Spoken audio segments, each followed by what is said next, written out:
গুড়গাঁওতে বসেও যে কচুরলতি খেতে পাচ্ছি, এটাই সবচাইতে বড় কথা। নমস্কার বন্ধুরা, সীমাস কিচেনে আপনাদের সবাইকে স্বাগত।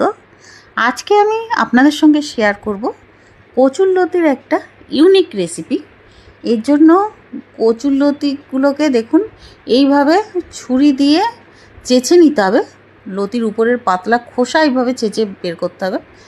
আপনারা চাইলে এটা বটিতে করতে পারেন এই প্রসেসটা। আমাদের এখানে তো বটি পাওয়া যায় না, তাই ছুরি দিয়েই করতে হলো। এক এক করে সব লতি এইভাবে আমি পাতলা খোসা বের করে নেব, চেঁচে নেব। তারপরে নিজেদের হিসাব মতন আপনারা কেটে নেবেন।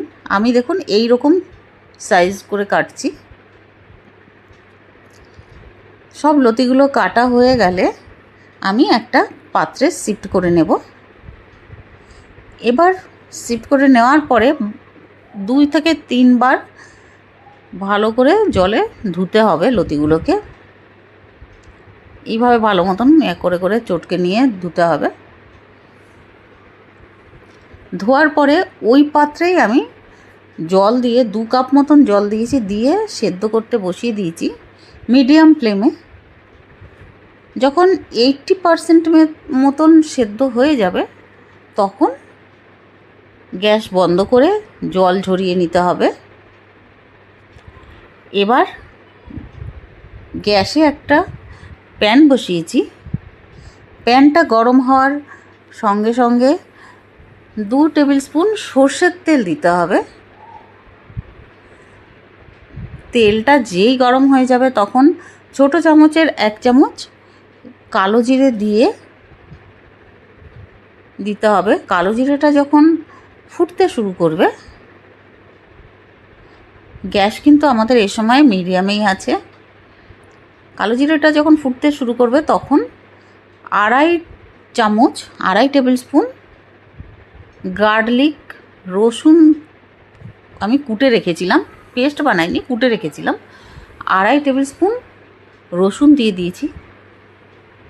দিয়ে ভালো করে ফ্রাই করতে হবে যতক্ষণ না পর্যন্ত রসুনের একটা কাঁচা যে স্মেল আছে, গন্ধটা চলে যাবে আর কালারটা চেঞ্জ হয়ে যাবে। রসুনের কালার দেখুন ফ্রাই করতে করতে এই রকম কালারটা হয়ে যাবে রসুনের।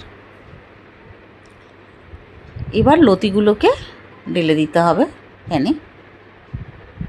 লতি ঢেলে দিয়ে মিডিয়াম ফ্লেমে 2 থেকে 3 মিনিট আমাদের নেড়েচেড়ে এভাবে ফ্রাই করতে হবে। এবার ছোট চামচের 1/2 চামচ মতন হলদি পাউডার দিতে হবে 2-3 মিনিট পরে। আর স্বাদ মতন নুন দিতে হবে। দিয়ে আবার ভালো মতন নাড়াচাড়া করতে হবে। গ্যাস কিন্তু আমাদের এই সময় মিডিয়ামেই আছে। এবার 4 থেকে 5 মিনিট মিডিয়াম ফ্লেমে আমাদের এইভাবে নাড়াচাড়া করে করে ফ্রাই করতে হবে লতিগুলোকে। সেদ্ধ তো হয়েই গেছে, তাই ঢেকে দেওয়ার কোনো প্রয়োজন নেই। এবার বিনা ঢেকেই বারে বারে ফ্রাই করতে হবে। 4 থেকে 5 মিনিট ফ্রাই করার পরে 5খানা কাঁচা লঙ্কা মাঝখান থেকে কেটে 2 টুকরো করে দিয়েছি। কাঁচা লঙ্কা দেওয়ার পরে এবার ছোট চামচের 1 চামচ পাউডার গুড় দিয়েছি। এর পরিবর্তে আপনারা চাইলে চিনিও দিতে পারেন, তাতেও কিন্তু খেতে ভালোই লাগবে। এবার গুড় দেওয়ার পরে ভালো মতন নাড়তে হবে। আবার 2 থেকে 3 মিনিট এইভাবে নাড়াচাড়া করতে হবে। এবার কাসুন্দ দিয়ে দেবো 1 চামচ। এইভাবে 2 থেকে 3 মিনিট নাড়াচাড়া করার পরে এবার 1 চামচ কাসুন্দ দিয়ে দিতে হবে। কাসুন্দর পরিবর্তে সর্ষে বাটা দিলেও কোনো অসুবিধা নেই, সেটাও ভালোই লাগবে যদি কাসুন্দ আপনাদের কাছে না থাকে। 1 চামচ কাসুন্দ দিয়ে আবার নাড়াচাড়া করতে হবে।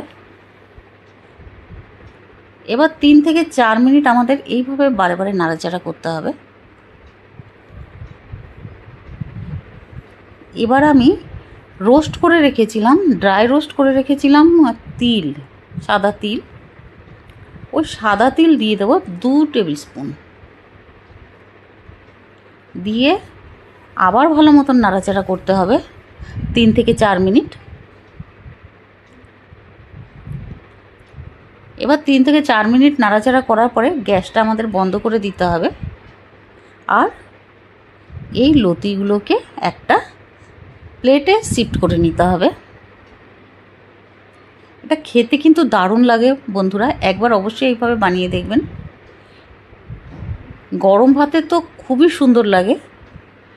ভিডিওটা যদি ভালো লাগে প্লিজ লাইক ও সাবস্ক্রাইব করে দেবেন, আর কমেন্টস করে জানাবেন যে খেতে কেমন লাগলো। Thank you.